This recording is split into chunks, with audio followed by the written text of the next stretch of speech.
Welcome to this edition of Journals of Spiritual Discovery, brought to you by spiritualteachers.org. I'm your host, Sean Nevins.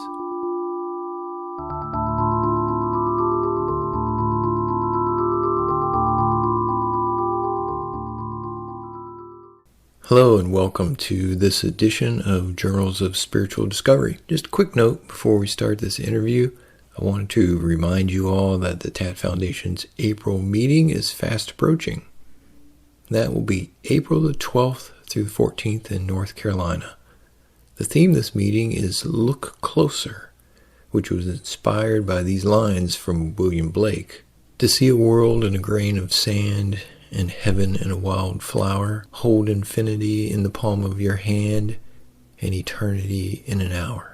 These TAT events are always tremendous opportunities to meet with authentic awakened teachers in a very informal and accessible venue. This particular April event will also be the first time John Troy has participated. You might be familiar with him from a video with Robert Saltzman where he critiques a number of well-known spiritual teachers. I'm sure that will make for an interesting Sunday afternoon session at the meeting, to say the least. To find out more about the meeting and to register, go to tatfoundation.org. That's tatfoundation.org and see the events page. And now on to this edition of Journals of Spiritual Discovery.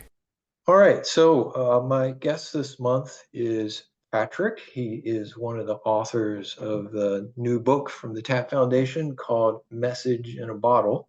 And it is basically a collection of stories from different seekers who either are or have been involved in the TAT Foundation, telling a bit about their stories and what they've learned along the way, and as well as a message in a bottle that they might give to their past selves. So I thought it was a really interesting concept for a book. I haven't read the whole thing yet. I've read a good chunk of it, and a lot of different voices are in it. And it just struck me that, it might be really neat to speak with one of the contributors and learn a little bit more about how they got involved in the project and perhaps some insights that they got about themselves and the value of doing a project like this. So that is what led me to Patrick. And first off, I just wanted to thank you, Patrick, for volunteering to do this. I really appreciate it. Thank you. Thank you for asking. Yeah, absolutely. And I guess my first question for you would be just how you heard about the project and perhaps what it took to convince you to participate in it. Well, I got the email. It was like it was kind of like a group sent email via TAT, and it felt like a good idea. So it was a good idea, something good to do. It felt like it was a part of something, that other seekers were going to be a part of, and that felt good to do. So initially that was that was good. And then after a while, thinking about it further, I was like, oh shit, this is going to be a bit difficult because I have to try and dig into this to see what I could write that could be of value. In terms of the number of drafts that you did of what you submitted, did you have a lot of drafts? Did you have to do a lot of revisions to your work? Yes, I'd say I was the number one pest when it came to drafts. Because yeah, I did a good few drafts originally, and then I sent them to Mark, and then he was compiling them. So I think I changed it around three times at that point, and then a year after when the book was in publish, then I had to call it back and say, listen, I want to change my piece again because I just reread it, and it just seemed off to me that I was coming from a different place than I was at that time. And so I could see that there was underlying agendas that were easily seen at that point. And when you say an agenda, what would be an example of something like that? It's kind of like I know something or something. It's an externally pointed agenda instead of a spiritual agenda of looking within. It was, I don't know how to explain it, but there's certain drives that drive me, but I think they're important drives because they're energy. The ego is energy, and it's it drives you, what brings you most meaning. I thought Richard Rose was the best psychologist ever. I still do. And so this is my drive. Richard Rose is, people need to know about this guy. And my agenda was not so much looking into myself, it was more trying to, I don't know, back up what he was saying and try and, but in a way that I'm right and everyone else is wrong kind of thing, in that kind of a sense. So it just it was all messed up a bit. So yeah, so it was good because I could see at the point when the book was going to publish, I started getting a bit stressed out over it because it's like, okay, so I need to look at this. There's something, it's not as coherent as it could be, from where I'm coming from. Yeah, kind of I could see that inner drive was, it wasn't pure. It wasn't as pure as it could be. It helped me during that process to experientially see where I was coming from. And so you're saying that that that revision that you did about a year later, Yeah. sounds like, when the book was about ready to be published, when you looked back upon what you'd written before, it sounds like you're saying that what you had written was more of like was it more like a commentary on Richard Rose's system, or were you using Richard Rose's work to sort of validate what you were doing? Like, what was it about it that wasn't quite satisfactory to you? Yeah, I think it's a good question. The sense of validation. Yeah, I think it's validation because I think I got Rose on that level or something, on a psychological level. To get back to this question of the revisions and rewriting and seeing different aspects of yourself, I was curious, do you keep a journal? Do you have a practice of writing? Since you asked me that question, like I was looking at an interview with Art, and he was saying that he had a correspondence with you during his time, and you said to him that only if you're a fool if you don't keep a journal. That And but yeah, so it's something I actually need to do, as since you even mentioned it, it's kind of things are coming up. And I was looking at a Ryan Holiday thing, and he was saying that Anne Frank used to say, a blank page is more patient than people. And I get the idea there, and he says like that it's so much better to write it down on a piece of paper instead of vomiting your thoughts and feelings on other people. And I think it's good because it does, you do see you get a detachment from things. So it is useful. Yeah, I do it sometimes, when I'm down in the dumps, but I don't do it on a regular basis, which I should. Yeah, I was curious if you saw any comparison in terms of this writing that you did for the book and journaling, since the topic was essentially yourself and your spiritual path. If you found it to be more intense, maybe, or more productive than your journaling typically is. Yeah, because the fact that it was going to be published in a book, I don't know whether it made me more objective of my past, and I could look at it more, in a more objective, but also to try and pull out like what's the thread here, and it seemed that I was looking at it more in a nostalgic sense for some reason, with the idea that I was going to be in a book or something. Maybe it's like it's pretty cool that's going to be in a book or something. But it did help me look at it in a much more positive kind of way than I ever did before. I could see things in a better light, I guess, When you say it made you more objective, would you also say that it made you more truthful or more honest with yourself? Yeah, I'm not sure. Yeah, because it's in a book as well, so you're not going to be totally honest, Ah, you know. right. So yeah, just to see what would be of value. When I was looking at my biography, I was kind of keeping the concept of Gurdjieff's concept of that people who gravitate to a spiritual path in their adult life, have some kind of seed sown when they're a child. So I try to look into that aspect of it to see if there was a seed sown as a child, where would it have come from? And so that was my that was I was kind of drawn from that kind of idea. Did you So I wasn't find really that? going. Yeah, I think so. Yeah, yeah. I think you're like Jim Burns says about, before puberty or just at the start of puberty, you're in the big questions of life kind of hit you. I think there is an innocence around before that age, just before, teenage life kicks in with all its complications and everything. I think there's the period before that where big picture questions come in, and there's a sense of openness there. And I think I got in kind of contact with that.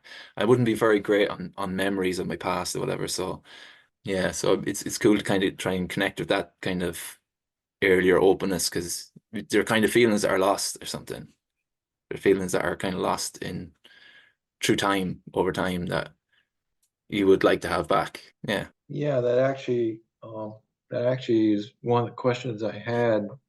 One thing that I found very touching in what you wrote is that you said, quote, my favorite line in one of the songs we learned in school was like the deer that yearns for running streams, so my soul is yearning for you, my God. I have lost that childhood wonder, and maybe that is just normal as I grow older, but I still miss it.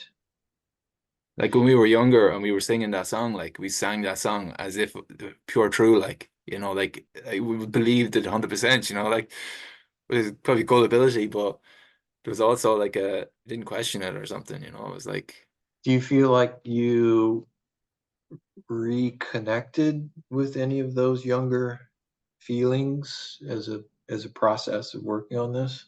I think so, because I did look at it, I did look back at it with, as I say, with more positivity than I ever did previously. Whether I can trust that it wasn't contrived because I wanted to paint a nice picture or whatever in a book, or whether that was real, but I think it is real, but it's not as if, but whether my perception of it is real or not, you know what I'm saying? I know it's real, but whether I'm actually connecting back, you know what I'm saying, that whether that's real is the question. And when you, again, I'm just curious, when you say connecting back, you mean connecting to a memory of a feeling or an experience? Maybe a time when I was more open and innocent, connecting back to that, maybe. Do you think that when we connect to something like a memory, some people would say that, well, when is that memory happening? It's not as if we time traveled. What are you connecting to in that moment? Do you think it's there in you, like now? I think you mentioned like maybe it was lost or forgotten. Did you have any experience of it actually being here live in you now? Yeah, well, the idea then is like that, you're longing for something that you're conceptualizing that was in the past, when everything is inherent in me. I know as a kid I was very anxious anyway, so yeah, I think everything is inherent. Do you think that you talked about singing that song with other kids? Do you feel like you were unique in the feeling that you connected with that song, or did your friends, like, was it a part of childhood for your friends as well? Yeah, I think it was, because I think we were very it was strict enough Catholic school, and the teacher was he was very tough guy, but he was definitely, I think he was definitely spiritual, because he was always it was one of the subjects that he really kind of tried to press home. Someone who was genuine, who really kind of was into it. Yeah, thank you for that. Another part of the book that struck me, I thought was really interesting. You were talking about dreams, and you said, dreams help me take ownership of my own path.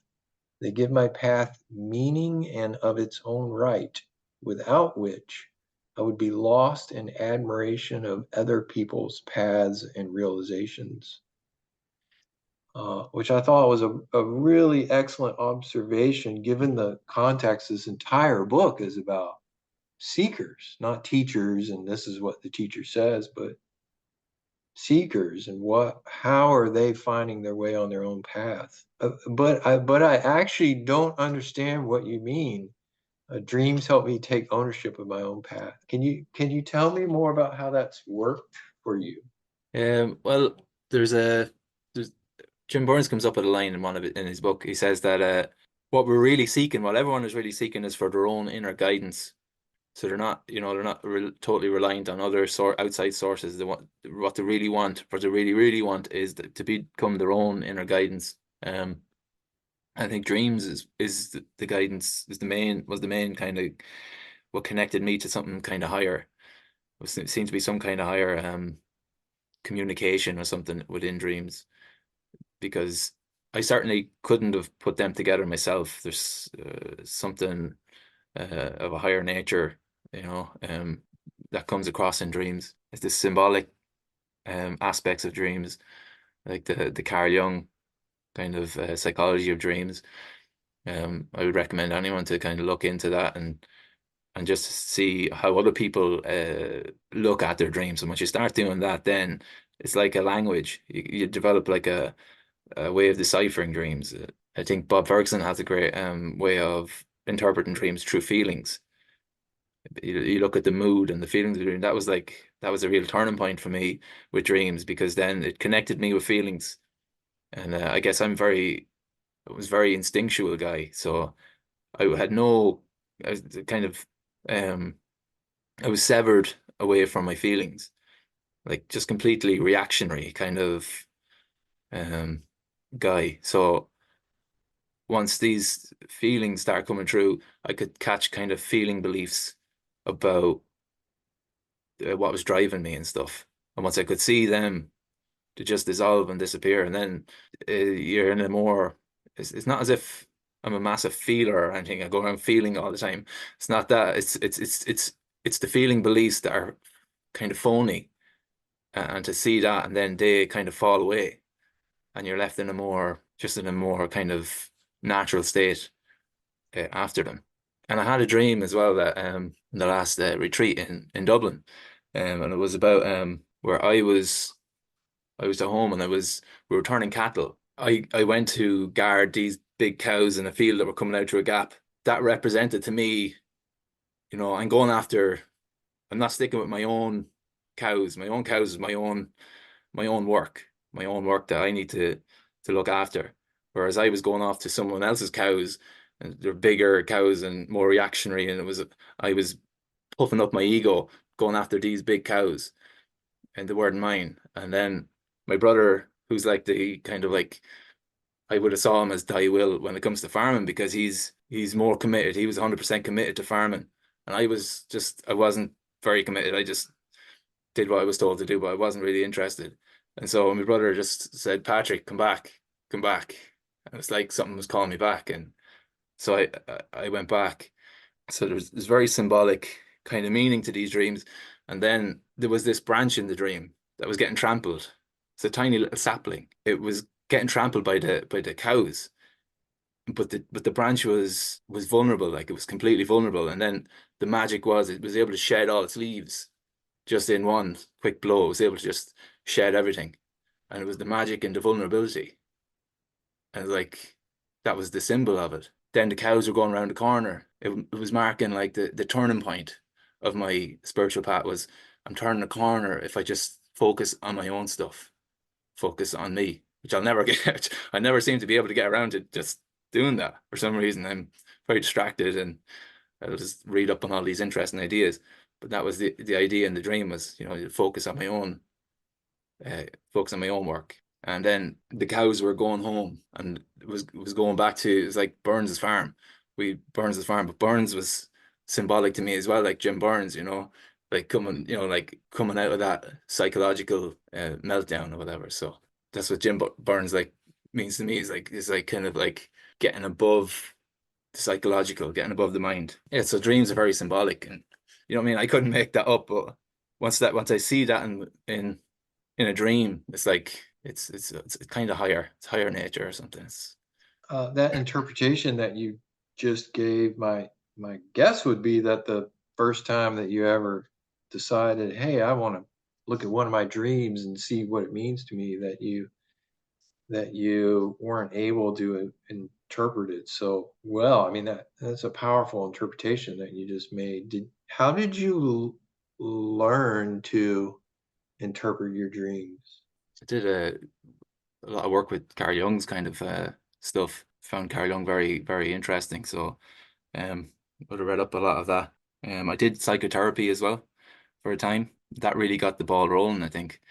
There was like there was a guy continuously kind of probing me, kind of saying, and what does that mean? And what does that mean? And what does that image mean? And so then it really kind of got me kind of focused in on it. And I had more dreams than I ever did during that process. So once you engage in a process like that, it can kick it off. Whereas up to that point, you know what I mean, it needs kind of a stimulus perhaps to kick it off. Whereas if you were just to start by yourself, it would work, like, you know what I mean? Dreams are, everyone has dreams. So I think every single dream has a meaning. Every single dream. Even if they seem so pointless, there's something there, you know. It's replaying how you're being during your days, or it's, you know what I mean? There's Do you ever get befuddled by a dream where, like, man, I have no idea what that was about, and you have to do you ponder over it if that happens for days, or write about it? yeah, there is some dreams, but there's, yeah, I don't know. Yeah, maybe I tend to kind of, I tend to kind of think I know what they mean. But there could be, your intuition could be wrong, but you're getting the wrong end of the stick from the dream or something. Oh, I have a question from the audience here. It says, what's your method of dream analysis or processing? And I think, meaning, can you say a little more about, you wake up in the morning and you recall a dream, like how are you approaching working with that? Do you write it down immediately? How's Yeah, it work? write it down immediately. Yeah, when I can. Generally in the morning time. I generally get the dreams right before I wake up in the morning. They seem to be the time when I get the dreams. When I get dreams, there was a guy I read a book from, Ralph Allison, who he was kind of like a psychologist dealing with multiple personality disorder patients. His book was Minds in Many Pieces, and he used to get these dreams every morning. Um, very very detailed dreams. That's an interesting book. If you're interested in dreams, just read that book as well. Yeah, I just write them down in the morning, and then I just think about them. And generally, you know what I mean? Generally, I'm very sleepy in the morning, so once you write it down, it kind of implants it. It implants it in your mind. Whereas generally, if I didn't write it down, it would disappear from memory. I think Rose says that at the end of his meditation pamphlet. He says, like, direct mind thinking is like thinking. It's like the communication through dreams. It's like it's very subtle, whereas it can just go out your memory very quickly. Whereas like somatic thinking is like a percept goes through your mind and your body is reacting to it. And so it's a very energy draining. But this kind of thinking is direct mind thinking, or it's like dreams. Dreams is like direct thinking. Direct mind thinking is what the way Rose was talking about it. And so it's very subtle, can be forgotten very easily. But then dreams that seem to be very significant have a way of sticking in your mind. Do you, in terms of daily life, like, do you ever feel like daily life is similar to dreams and that it's sending you messages perhaps on some level? Like, do you ever interpret waking experience in a symbolic way? Well, not in a symbolic way, probably not, no. Maybe everything is symbolic, but life, I guess, is your greatest master or greatest teacher. Hopefully not the master. It's the greatest teacher. But you're getting thrown back on yourself all the time, so that's life. Yeah, I don't know how to, yeah, it wouldn't be the same as dreams though. Dreams seem to be more coming from within. There's more connection to something that's more kind of spiritual, but it's also taking in your experience during the day, and somehow it's interpreting that and it's delivering something to your mind or something to your something to your conscious mind in a way that you're not going to be able to see during the waking time. So maybe that's the way that that works on the unconscious level. Okay. But one other thing that you wrote that I wanted to read says, quote, I am currently doing a writing correspondence via email with a bunch of guys, which I find is the best way of keeping my head on self-inquiry. And I'm trying to feel into what I really, really want from life. I mean, I have several questions about this. Actually, can you say first off for you, what does self-inquiry even mean? Yeah, that writing group is very good. With self-inquiry, what does it even mean? Well, I guess it means making an ass of yourself all the time. It's an effort to go within. It's an effort to talk about your feelings and reactions during your daily life. And it's kind of drawing you closer to what's real, what's essential, what is essential. And I suppose there's different levels in a writing group because some people will be directly looking at like the bigger questions, whereas other people will be still kind of in the malaise of life, looking to trying to be spiritual, but kind of trying to deal with their life probably more so. I think originally, I don't know what way I was, but it was I think when I started the group, I think I was in the malaise of life, and eventually I'm able to kind of be able to not be so attached to it and try and delve into deeper into what I want and what's what's a meaning for life into that question. It's really actually very difficult because at the turning point for me where I kind of felt that there was something deeper that I could actually kind of there was something deeper there, that something more real to search for within, like a kind of like a an end to existential angst, and an end to it's felt it was during a virtual retreat where Art put Michael Gegenheimer on a spot. He said, Michael, how was your experience? And Michael kind of broke down when he was talking about his experience, and something happened to me during that point. It was like, shit, this is real. This is real. To that point, it was all psychological for me. It was kind of trying to I was doing kind of self-help stuff. I was trying to become kind of like the master of everything kind of thing. I didn't think there was any kind of, realization to be had, and where everything can just kind of come to a head or something. Your path can come to a fruition through realizing who you are, the kind of fundamental kind of question. But something happened during that point where Michael Gegenheimer was just kind of explained his experience, whatever. That was the point for me where things turned. Well, you mentioned making an ass of yourself. Yeah, Is that the correspondence group? Does that give you, say, some perspective on daily life? Is that part of what you all are doing? Is like examining your daily life? And I'm just guessing egotistical things that you've done, or trying to look at why you're doing what you're doing. Is that part of what's going on? yeah, yeah. You do get perspective on your life and your attachment to things, your over attachment to things. I think for me, Robert S. de Rop's game, Master Games.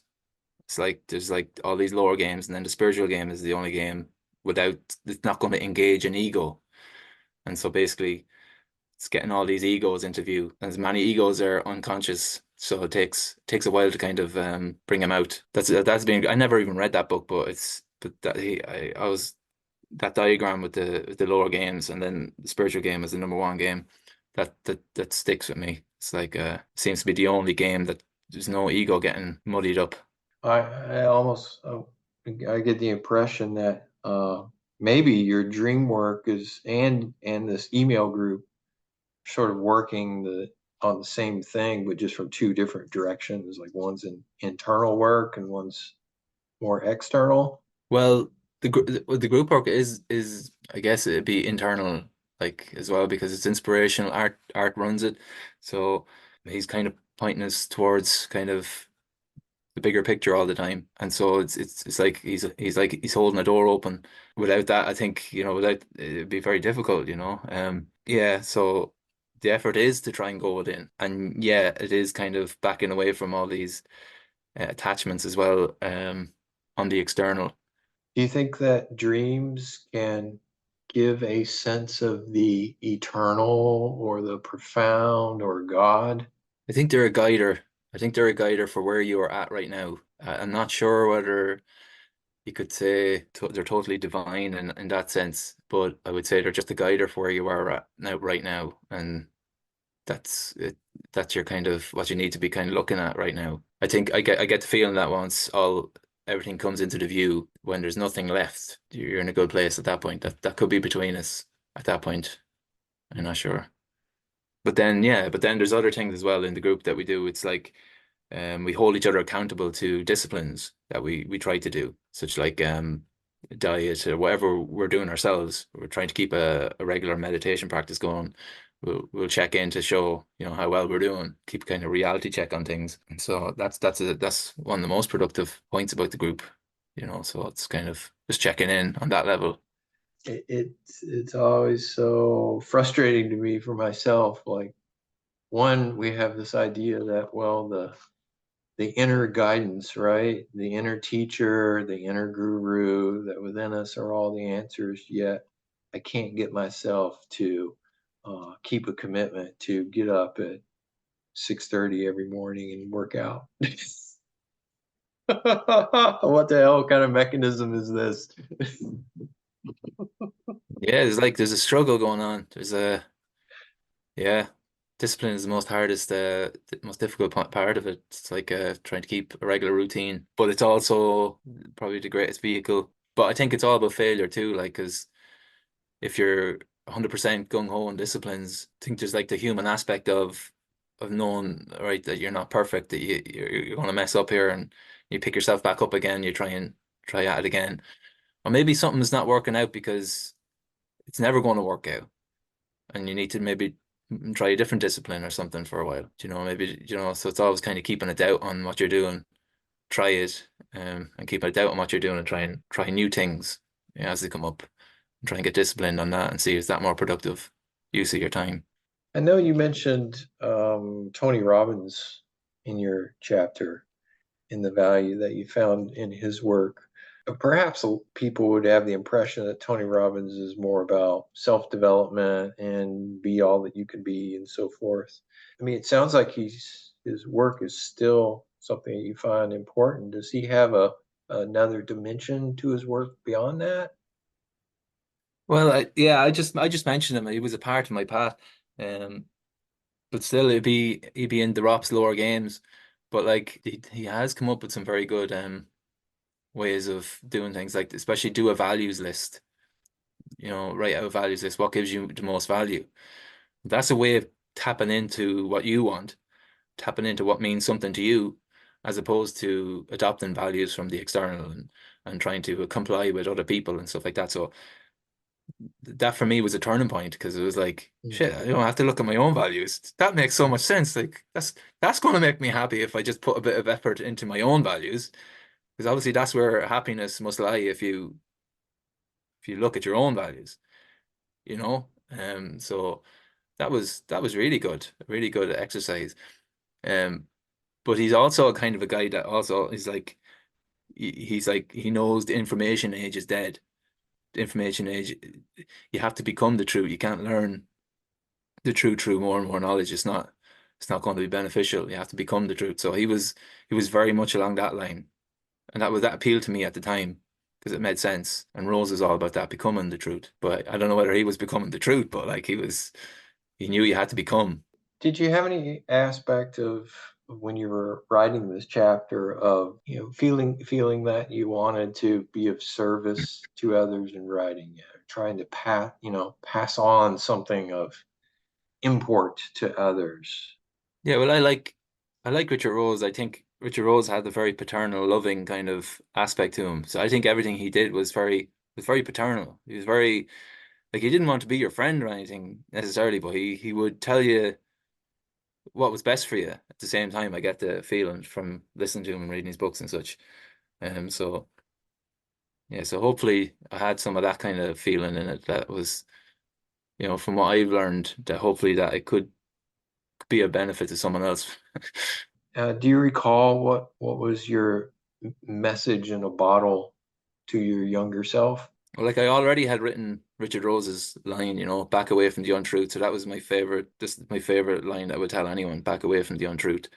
So the next one then was I always kind of like Tony Robbins was talking about like love is everything, living is giving, and commitment to he called it kunai.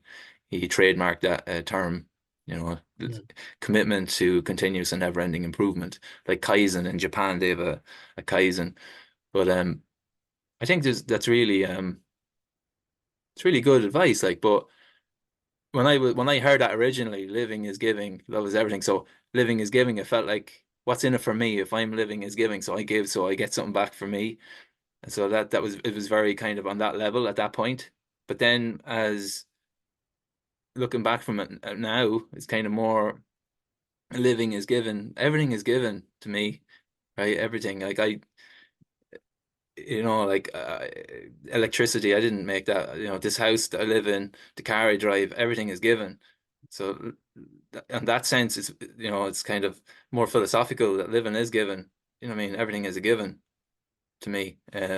Love is everything, and I'm pretty sure it is. I think it is. And then continuous improvement. And it reminds me that line Art said it. He said, inexorably driven towards perfection. A life inexorably driven towards perfection. He said that to one of the guys in the group, and I was just like, geez, that is really nice. That's really cool. Like, if you were able to set your life up on that kind of trajectory, and you knew that you were somehow able to create a circumstance where you could, have a trajectory in that direction. You felt like you had a trajectory in that direction. That would be a life worth living. You know what I'm saying? So that's inspiring to me. I'm definitely not perfection, like, or that way, but it certainly could long for that, you know what I mean? There's a number of other chapters in this book. Have you read any of the other chapters? Since you got me to do this interview, I thoroughly read it. Went back and read it again. Is there one that particularly stands out for you that you really enjoyed? No, there's not one. I kind of take little bits. I take little bits from each Mm. each one that could, the one thing that kind of stood out the most, the one line that stood out the most was in Rob's piece, and he was talking to his friend on his deathbed, and his friend said to him, um, "There's only one choice we ever had to make, and that was my will or thy will." I wonder if that seems so obvious to some guy in a deathbed, but and talk to a person in their life, it's not a straight cut, like. So it's interesting that he could kind of was able to kind of categorically say that at that point. Yes, that's the kind of thing that would stick with me. That kind of and other things then is kind of honest things that kind of stuck out. And in Micah's piece, it was like once you kind of see the absurdity of something that you're doing or something you're saying, and you get to see it on such a level that you can't bear the absurdity of it anymore. And yeah, so it's kind of it's something that kind of once you start seeing something in a more obvious light, it's hard to kind of unsee it, um, that type of thing. And then it's just as always, like with seekers, what I found originally when I started doing group work was like I always thought everyone was psychologically like me. I thought I'm the same as everyone psychologically and everything. But that's probably because I was projecting everything from my mind. What I realize is everyone is different. Seems to be kind of have their own struggles, different struggles. So that's always kind of like an eye opener for me. Like that there's such a variety of life circumstances and such a variety of different kind of hang-ups and such. So it's like, but then other things they can be closely related too. I was just going to say I had a similar reaction to reading the chapters. Is that I would catch little glimpses either of myself in certain of the stories or parts of the stories that I would kind of bookmark internally and say, "Oh, that's a very, very interesting idea. I want to come back to that, ponder that a little more." I think that's one of the great values of this book is that you've got I'm actually not sure how many people are in it. almost a dozen people maybe who are really writing about difficult aspects of their psychology and their experience to describe, and to put a lot of effort into trying to communicate. And you don't you don't get that opportunity that often to, in one book, see so many different facets of the spiritual surge, the psychological, the emotional. The value of the struggle, like you can see, like the struggle. Yeah. Yeah, in every story. I was curious if, after participating in this, if you've had any new angles or intentions or practices that perhaps came as a result of this, or any new insights perhaps into yourself. Yeah, what it did do was it actually brought Jim Rohn and Tony Robbins back into my playlist, YouTube playlist. Don't know whether that's a good thing or bad thing, but I think just on the kind of like the healthy health level, Tony Robbins has been helpful. I've taken up this kind of breathing exercise, and I've kind of been looking at breath in relation to moods and such like that, so that like if the mood is in a bad mood or something, there's a corresponding kind of breath that kind of comes along with that. So what I'm doing is trying to incorporate like a breathing practice into 3 times a day, talking about like the a ratio of 1, 4, 2. Breathing for 7 seconds, hold for 28, and then breathe out for 16. So I think I think it's I think it's good little practice to do, because I think it makes you more conscious of your breath, and in every situation where your breath is being restricted or something like that, so you can kind of get more. He claims that there's a lot of energy to be had in there, so I'm just going to practice that and see how the that's very superficial. I was struggling with that question that you had on the email. Is there anything that grew out of the book? But I'm pretty sure on some level there does something grow out of it, to be a part of such a project, like to have it does, it confirms your conviction and your in what you're doing, and in your commitment to finding the truth. You put it in a book. What I mean, you've took the time and the effort to try and do that, and then it's in a book, like, so it kind of it does it confirms a commitment, and it grows stronger, that commitment. It's becomes your fact status, becomes part of that. So I think it certainly does. Whether I can appreciate how much it has inspired me to kind of focus in on things more clearly, I'm pretty sure it has. I'm not sure I'm aware of to the degree to which that is. Let me turn to my compatriot here. Alex, do you have any questions that you would like to ask? Yeah, I was curious about this. There's a quote in the book. It says, I am putting emphasis on seeing rather than doing. My doer energy is off the charts. So I wanted to see, like, given your perspective and your personality, let's say, what does that mean for your doer energy to be off the charts? And then how do you balance that with seeing? And then what's the relationship between those two, the doing and the seeing?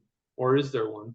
That was a quote that someone said. That he said, the reason for meditation is just you're seeing as opposed to doing. So that struck a chord with me as kind of being true. And I think the power is in just seeing. If you can see things, that's it. Like that's the magic. So like I lead a busy life. I'm family and work. My kind of tendency was to do kind of productive thinking. Because sitting down and sitting down for an hour was not something that appealed to me, or that I thought could be productive in any way. So, but it was always productive thinking. I think I think I'm reaching an end of that. Not that I ever will, though. But I was reaching an end to thinking that this is going to be the be all and end all. And so I kind of wanted to try out, a sit down meditation routine, to try and develop a kind of a rapport in that kind of setting, and try and see the benefits of that. So I'm still trying to establish meditation discipline.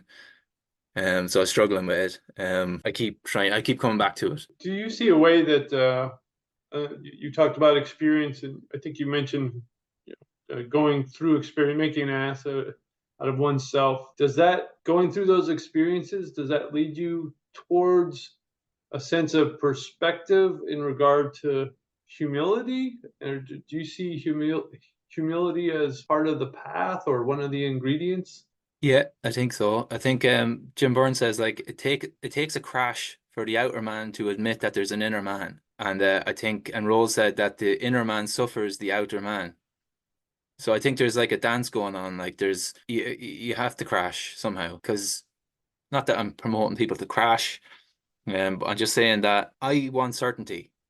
I want certainty. The ego wants certainty, but the certainty is kind of insanity. It's related. So then, once you think you know something and you need to challenge someone who has an opposite view of you, and then you're found to be wrong, and then I don't know. It's like that feeling you ever get like totally red in the face. You go scarlet, and it's like there's humility there in that. You kind of like you're just like that's good because you're kind of getting back to something that's more that's able to see, something the inner man. It's a kind of a connection. It's you're getting close to something there. I had like experiences where on the writing group where I make an ass of myself or something that I was completely wrong, and then I said to myself, this is like psychic bleeding, and I think Franklin Mara Wolf actually used that term that he had a lot of psychic bleeding up before his realization, but I'm not sure it's related to that. But it's interesting. I said it felt like psychic bleeding. I was like, Jesus, he actually said that as well. But I think it's different. But it's like some part of you is dying, some part of you is just embarrassment. Yeah. You give me the idea there that with embarrassment, you have this moment to look at yourself with a different light or perspective, and that there's also maybe a openness to it. You have a moment to be open, like maybe to something new. Yeah. Yeah. I think you get beneath that thing that was strutting about thinking it knew everything. So you get beneath that. But then obviously something else picks up a new thread, I don't know. Are these like these kind of branches that you cling onto as you go? I don't know. But then I think it's a battle, isn't it? Like, is it a battle? Because what you want is in your heart, right? So you're going to fight for it. You're going to try and put it out there and expose it. So these are things that these are things that you're tightly connected to that mean something to you. So it's in your heart. So you want to kind of put it out there and fight for it, but it may not be right or whatever. So you're going to suffer the loss, but it's always good, it's always good when you. I wonder if your dreams, if your dream work is also giving you, we were talking about embarrassment, but I'm wondering if your dream work also gives you another perspective an outside perspective looking in. Yeah, I'm sure it does. Yeah, yeah. And it's a part of you as well, you see. And so the dreams being a part of you, that's your experience. And so that's why somehow you can transcend kind of old feelings or something, or maybe connect with new feelings or something. There's something in the trade-off there. There's something there's the magic there that's in a dream and it's your experience kind of a thing. And it's a higher experience. It's something the higher is speaking to the lower. Do you feel like there's instances where you've gotten guidance on what action to take next, or if you're at a juncture, which way to go? No, it's more dreams would be more just kind of like on a psychological level, just looking um at the self kind of thing, looking at the behavior and the beliefs. I do try with oracle cards to do for higher intuition to see is there something like that, but that's questionable. Any luck on that? No, it's questionable. But sometimes it feels like that there's some kind of if a card keeps appearing, a similar card keeps appearing, there seems to be some kind of like, okay, some kind of message here, something like that. But And then the last one I had written down was while you were talking about dreams, it seems like you've done a fair amount of work as far as understanding the symbols and the Jungian aspects of it. Do you feel like you're able to not only this is applied looking at your own dreams. Do you feel like you might be able to help others understand their dreams? I can just tell them what helps me. But I think every person has their own has their own symbols that mean something to them, and they'll know that through their own feelings of what the symbol means. It's like checking in whatever symbol appears in their dream, and then checking into the feeling that they have for that symbol. That's what that means to them, as opposed to someone telling them, like looking up at a list of Google definitions of what things mean. That's not it. Like it's what means something to you and your feeling towards what the symbols mean in your dream, in your life. And I suppose that could mean that you have to be more like the more you are aware of yourself during the day, what things mean to you, because you mightn't even know what things mean to you. So therefore, in dreams, might be pointless because you won't know how to interpret that. It's just like watching a movie at that point. I don't, you, Sean, didn't do a lot of dream work specifically that I know of. And yet I do remember you telling me about some dream that was high definition, more real than this waking life. And I never had anything like that. And I'm wondering, so I'm wondering if, um, I'm wondering if you could tell us, or I don't know if Patrick said anything like that, and then maybe you, Sean, could tell us what that was for you and what the effect of it was. Yes, I had a dream, and in this moment, I only remember bits and pieces of it. But the what was most striking about it was this quality of high definition, which I don't even know if we had that term high We definition had at the the term, you time. said it. I Really? understood the Okay. term, but I have no idea. Like, I can't imagine. So it sounds like you might as well tell me you were living in the fourth dimension or something. Well, it's simply the idea that as I look around me right now, the world has certain coloration to it. The world has a certain dimension quality to it. Like it has depth to it. And so this dream was as if I 10x'd the color and 10x'd the energy. It was as if I could feel and see the energy of everything that was in this space. And it's kind of like when do you remember that movie, What Dreams May Come, with Robin Williams, where he goes into these afterlife states, and they're a mix of like animation and real life, and they're very vivid colors and so forth. In a way, maybe it was a little bit like that, but it had a solidity to it. And I think that's the real HD, the high def part that I'm talking about. As I look around, I think that this is solid, but it was nothing compared. This was dreamlike compared to that dream. It was as if I had dreamed myself into reality, and that was reality. That's how alive it was. Did you do anything in that state? I in this moment, I don't recall much in the way of details. It seemed like there was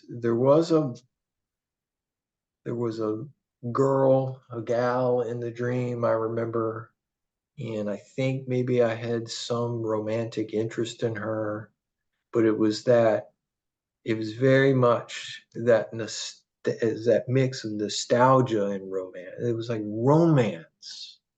It wasn't this, I don't recall a sexual coloration to it. It was this romance, love, nostalgia connected with her.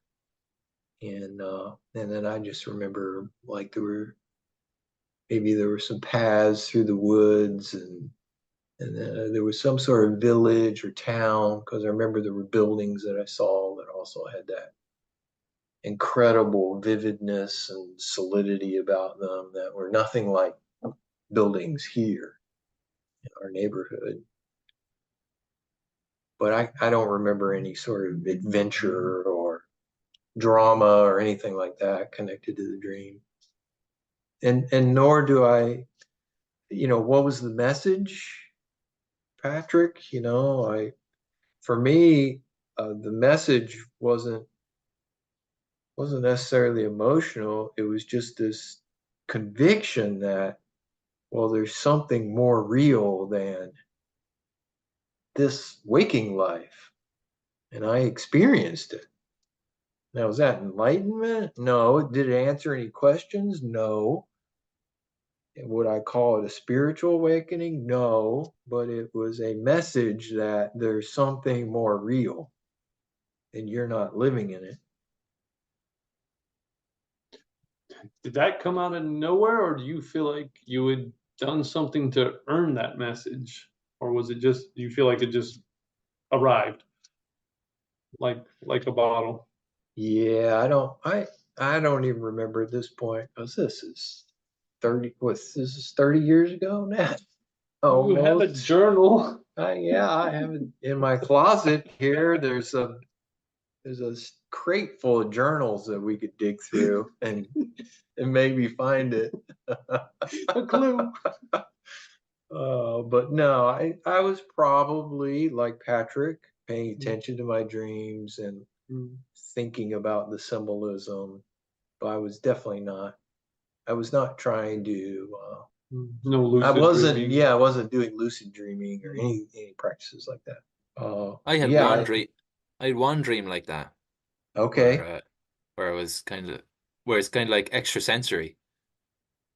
Would you say like the high definition was kind of like extrasensory? It was like more than you felt in any other kind of a Yeah, life, is what you were more. saying. Yeah, It's more fuller or something. yes. Um, yeah, I had a dream where it was like when I started practicing celibacy, and I had this dream where I was walking in the dream. It was like these massive raindrops were coming down, and it was so cleansing. Just we're a bunch of us from the village. We were all running up into like a denser kind of rain shower. We're all running towards it, and it was like these big massive raindrops coming down.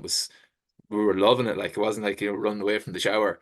We were running into it. This was lovely, and it was like these big massive raindrops were just coming down. It was just so. It felt very it was really cleansing. The whole thing, just the whole dream was kind of like, and I woke up and it was like, whoa, that was awesome. It was like great feeling. It was a great feeling from it. Like it's like really positive. Are you able to carry those feelings from the dream with you throughout the day or for a little while? No, no, I think